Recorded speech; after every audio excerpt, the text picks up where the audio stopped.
Welcome to বঙ্গজয় বন্ধুরা, আশা করি তোমরা সবাই ভালো আছো। আজ কিন্তু সারাদিনের সব রকমের ফুটবলের খবর নিয়ে হাজির হয়েছি তোমাদের কাছে। ভারতীয় ফুটবল দলের যেমন খবর আছে তেমন কিন্তু ভারতীয় ফুটবলের ট্রান্সফার নিউজের খবর। ব্রাইট এনবাকারে আবার ফিরতে চলেছে কলকাতায়। এছাড়া কিন্তু ইস্টবেঙ্গল মোহনবাগান রিলেটেড খবরও আছে। তো তোমরা সব খবর জানবে। তার আগে বলবো, আমার চ্যানেল বঙ্গজয়কে তোমরা বেশি করে লাইক, শেয়ার আর কমেন্ট করো। চ্যানেলে যারা নতুন এসছো তারা অবশ্যই সাবস্ক্রাইব করে বেল বাটনটা অন করে দাও, যাতে ফুটবলের সব নোটিফিকেশান তোমরা রোজকার মতন পেতে থাকো। আমি আসি ভারতের জাতীয় ফুটবল দলের খবরে। আর জাতীয় ফুটবল দলের খবরে বলি যে আগামীকাল ভারত কিন্তু থাইল্যান্ডের মাঠে থাইল্যান্ডের সাথে ফিফা ইন্টারন্যাশনাল ফ্রেন্ডলি ম্যাচ খেলতে নামছে ভারতের সময় সন্ধ্যে 6টায়। আর এই ম্যাচের আগে ভারত কিন্তু একটু হলেও ব্যাকফুটে, কেননা দীর্ঘদিন ধরে ভারতীয় ফুটবল সেভাবে এগাতে পারেনি। শুধুমাত্র একটি জয় পেয়েছে মালদ্বীপের সাথে লাস্ট 6টা ম্যাচে। আর তারপরেও কিন্তু থাইল্যান্ডের সাথে খেলতে নামছে ভারত। আর থাইল্যান্ড এই মুহূর্তে কিন্তু ফিফা র্যাঙ্কিংয়ে 99 আর ভারত আছে 127। আর ভারতের কাছে এটা কিন্তু অ্যাসেট টেস্ট বলা যায়, কেননা আগামী 10 তারিখ এশিয়া কাপ কোয়ালিফায়ার ম্যাচে হংকংয়ের মাঠে হংকংয়ের বিরুদ্ধে খেলার আগে কিন্তু এই ম্যাচটা খুব ইম্পর্টেন্ট। আর এই ম্যাচে কিন্তু বুঝে নিতে পারবে ভারতীয় দল তাদের শক্তি, কেননা ভারতীয় দল যতদিন কলকাতায় অনুশীলন করেছে সেখানে বাংলা সন্তুষ্ট বিজয়ী দলের সাথে এবং উত্তর 24 পরগনা জেলা দলের সাথে ম্যাচ খেলেছে। এবার কিন্তু তারা একটা আন্তর্জাতিক ম্যাচ খেলতে চলেছে থাইল্যান্ডের মতন দলের সাথে। তো এই ম্যাচে কিন্তু বোঝা যাবে ভারত এই মুহূর্তে কোন জায়গায় আছে। তবে তোমাদেরকে বলি যে শেষ দুটো সাক্ষাতে কিন্তু ভারত থাইল্যান্ডকে হারিয়েছে। তো সেই জায়গা থেকে দেখতে গেলে ভারত কিন্তু আগামীকাল ম্যাচ খেলতে নামছে ফেভারিট হিসাবেই। অন্যদিকে আজ বেঙ্গালুরুতে দ্বিতীয় আন্তর্জাতিক ম্যাচে ভারতীয় মহিলা দল কিন্তু আবার হেরে গেল উজবেকিস্তানের কাছে। প্রথম ম্যাচেও কিন্তু ভারতীয় দল 1-0 গোলে হেরেছিল। দ্বিতীয় ম্যাচে উজবেকিস্তানের কাছে একই ব্যবধানে হারল। ম্যাচের 48 মিনিটের মাথায় উজবেকিস্তানের মহিলা ফুটবলার নীলুফা কুদরতোভা ম্যাচের একমাত্র গোলটি করেন।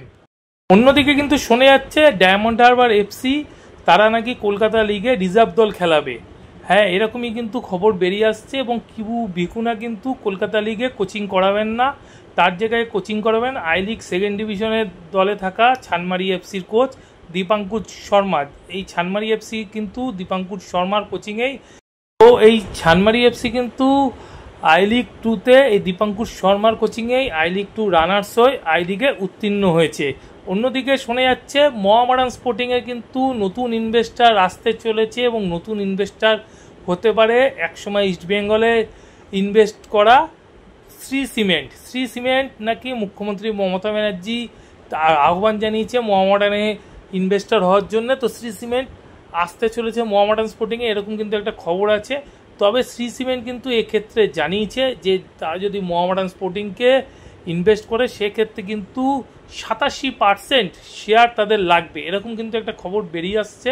কেননা এই মুহূর্তে মোহামেডান স্পোর্টিংয়ের মার্কেটে কিন্তু প্রায় 20 কোটি টাকার মতন দেনা আছে। সব দেনা টেনা শোধ করে এর যদি ইনভেস্ট করে শ্রী সিমেন্ট সেক্ষেত্রে 87% কিন্তু শেয়ার চেয়েছে শ্রী সিমেন্ট। এবারে চলে আসি ভারতীয় ফুটবলের ট্রান্সফার নিউজের খবরে। আর ট্রান্সফার নিউজের প্রথম খবরই হবে মোহামেডান স্পোর্টিংয়ের 30 বছর বয়সী বাঙালি রাইট ব্যাক সামাদ আলী মল্লিককে নিয়ে। সামাদ আলী মল্লিক কিন্তু এবারে মোহামেডান স্পোর্টিং ছেড়ে সই করছে কলকাতা লিগের দল ভবানীপুরে। এর আগে কিন্তু রেনবো থেকে উত্থান হয় সামাদ আলীর। পরবর্তী সময় তিনি ইস্টবেঙ্গলে খেলেন এবং ইস্টবেঙ্গলে দীর্ঘদিন খেলার পর আই লিগের দল শ্রীনিধি ডেকানে সই করেন।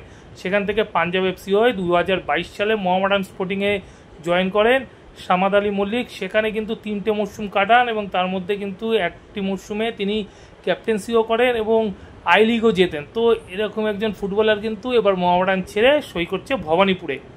খবর বেরিয়ে আসছে অন্য জায়গা থেকে। এর আগেও আমি বলেছি আমার পুরনো ভিডিওতে, তোমাদের ক্যাপশন দিয়ে দিলাম, তোমরা দেখে নাও। ব্রাইট এনবাকারে কলকাতায় আসছে। একটা সময় ইস্টবেঙ্গল জার্সি গায়ে দারুণ ফুটবল খেলেছিল আইএসএলে, ইস্টবেঙ্গল সমর্থকদের মন জয় করে নিয়েছিল। আর সেই ফুটবলারটি কিন্তু আবার কলকাতায় আসতে চলেছে। আর এক্ষেত্রে তিনি হয়তো খেলবেন ডায়মন্ড হারবার এফসিতে। আমি আগে বলেছিলাম ডায়মন্ড হারবার এফসির কথা, এবং ডায়মন্ড হারবার এফসি কিন্তু তাকে নিতে চেয়েছে এবং কিবু ভিকুনা ডায়মন্ড হারবার এফসির কোচ তারও কিন্তু সবুজ সংকেত পেয়ে গেছে ডায়মন্ড হারবার এফসির ম্যানেজমেন্ট। তো সেই কারণে কিন্তু ব্রাইট এনবাকারেকে নিজেদের দলে সই করাতে চাইছে ডায়মন্ড হারবার এফসি। আর ব্রাইটের সই যদি আগামী দিনে ডায়মন্ড হারবার এফসিতে হয়ে যায় তাহলে কিন্তু বলা যায় আই লিগে অন্যতম সেরা একজন ফুটবলারে সই করাবে ডায়মন্ড হারবার এফসি। এবার চলে আসি মোহনবাগান সুপার জায়েন্টের খবর। আর মোহনবাগান সুপার জায়েন্ট কিন্তু একজন ভারতীয় সেন্টার ব্যাকের সাথে কথাবার্তা চালাচ্ছে বলে শোনা যাচ্ছে, এবং যথেষ্ট পজিটিভ কথাবার্তা।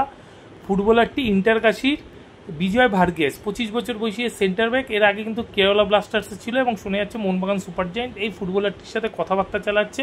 অন্যদিকে আরেকটি সূত্র মারফত কিন্তু যে খবর বেরিয়ে আসছে সেটা এই বিজয় ভার্গেসের সাথে নাকি কথাবার্তা অনেকটাই চূড়ান্ত পর্যায়ে নিয়ে গেছে পাঞ্জাব এফসি।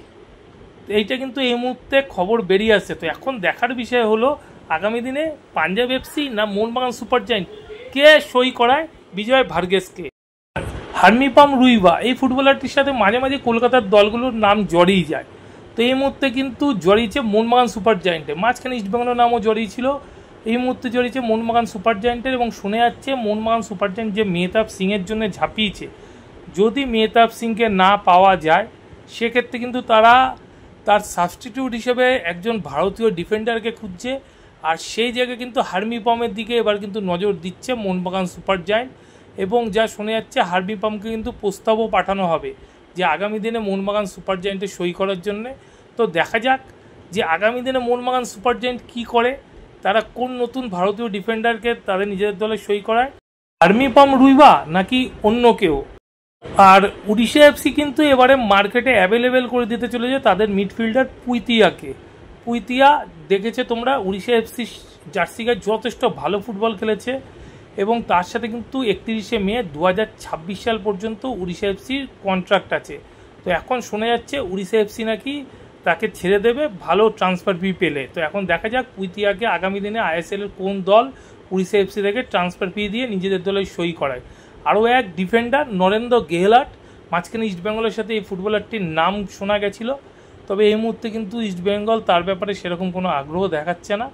তো এই মুহূর্তের খবর নরেন্দ্র গেহলাটকেও ছেড়ে দিতে চলেছে উড়িষ্যা এফসি, এবং নরেন্দ্র গেহলাটের ব্যাপারে নাকি ইন্টারেস্ট দেখাচ্ছে মুম্বাই সিটি এফসি, কেননা মুম্বাই সিটি এফসিতে একাধিক প্লেয়ারকে মুম্বাই সিটি এফসি রিলিজ করে দিয়েছে। তো সেই কারণে নরেন্দ্র গেহলাটকে কিন্তু নিজেদের ডিফেন্স লাইনকে শক্তিশালী করার জন্যে সই করতে চেয়েছে মুম্বাই সিটি এফসি।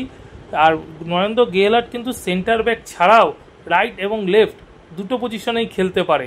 তো যেই দলে যাবে সেই দলের জন্য কিন্তু খুব ভালো একটা সাইন হতে পারে নরেন্দ্র গেহলাট। তবে ইস্টবেঙ্গল কি আগামী দিনে ঝাঁপাবে নরেন্দ্র গেহলাটকে নেওয়ার জন্যে, এটা কিন্তু একটা লাখ টাকার প্রশ্ন। অন্যদিকে উড়িষ্যা এফসির ফুটবলার উইঙ্গার জেরি মোইমিংথাঙ্গা, তাকে তো রিলিজ করে দেওয়া হয়েছে, জানো, থ্যাংক ইউ জানিয়ে দেওয়া হয়েছে। তো এখন জেরিকে নেওয়ার জন্য কিন্তু আইএসএলের একাধিক ক্লাব তার পিছনে কিন্তু পড়ে আছে, অন্তত 3 থেকে 4টে ক্লাব আছে।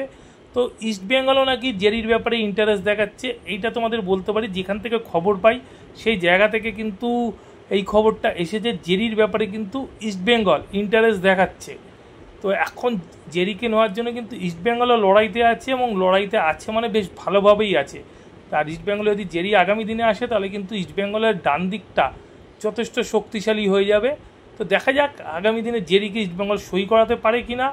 আরেকটা খবর, সেটা তোমরা অনেকে বলছো অভিষেক সিংয়ের কী হলো, তোমাদেরকে একটা কথা বলি, অভিষেক সিংয়ের ব্যাপারে এখনও কিন্তু স্টিল নাও ইস্টবেঙ্গল রেসে আছে।